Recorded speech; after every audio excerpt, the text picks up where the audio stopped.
A little over 2 weeks ago, it felt like the University of North Carolina basketball program was done.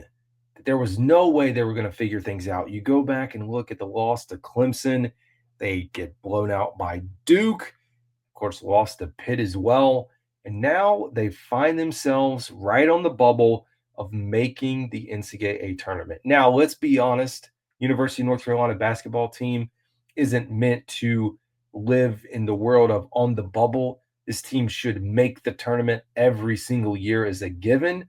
The number of teams that get in with 68 right now, there's no reason why University of North Carolina should not be in the NCAA tournament every single year. That's the bar. That is the floor.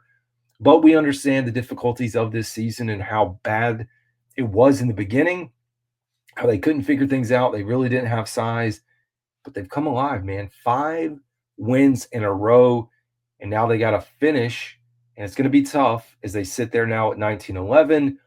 The net rankings around 42 to 45. They're in that 40-ish range. And in a lot of brackets, they're either the first team out or right there in that first group of 4 teams that are out. So still work to do. You have to take care of business on Tuesday against Virginia Tech. That's not going to be an easy game at Virginia Tech. And then you close out the season against really the best team in the country outside of Auburn. I think Duke is going to compete for a national championship. Folks may not like that if you're a Carolina fan. However, big game coming up. It's a home game.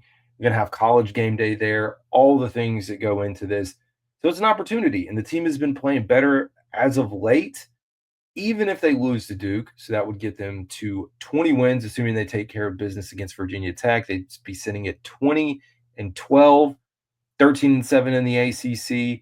That's still decent, but it's not enough. So they would need to likely win 1 or 2 games in the ACC tournament. So they're only going to get a single bye, not the double bye. They should also, if we're being honest, be getting a double bye every single time.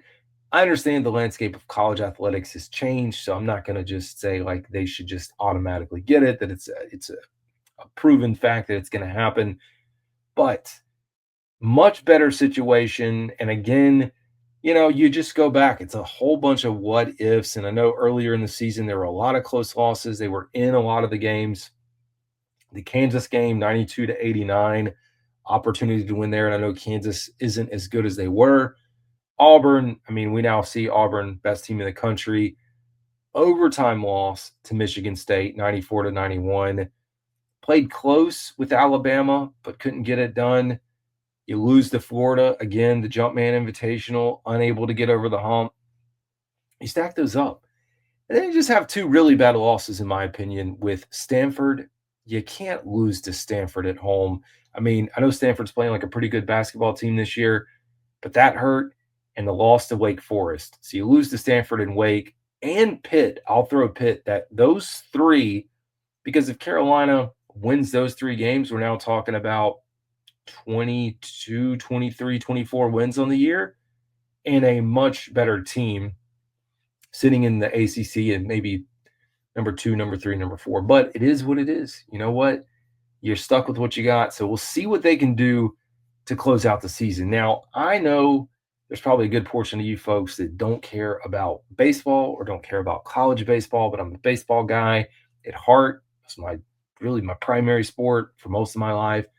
University of North Carolina baseball team is rolling, folks. I know they had the trip to Omaha last year, came up short, had a little bit of magic along the way. Those 9th-inning rallies, it was insane. Team is 12-0. They keep rolling. So they won or swept the opening series against Texas Tech 5-1, 8-3, 4-2. Knocked off Kansas State 12-9. Swept ECU 2-0, 11-6, 6-3. That whole ECU series was pretty dang cool too, because they started in Durham, then went to Chapel Hill, and then closed it out in Greenville. So spanned across all those.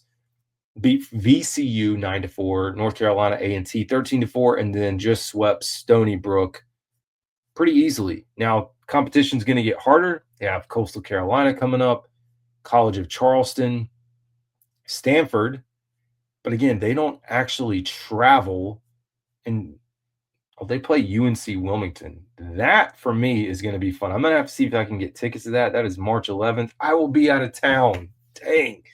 Otherwise, I would totally be there. Anyways, that's going to be fun. So they'll travel down to Wilmington, then up to Louisville. But it's fun, man. 12-0. I think it's the best start for the team since I feel like the 80s. They posted it today. I don't have it in front of me, but a fantastic start. So we'll continue to follow that because you know what? College baseball season is here. Now, like following the College World Series. Anyways, folks, that's going to do it for today's episode. This is Carolina Dad. Y'all have a good one.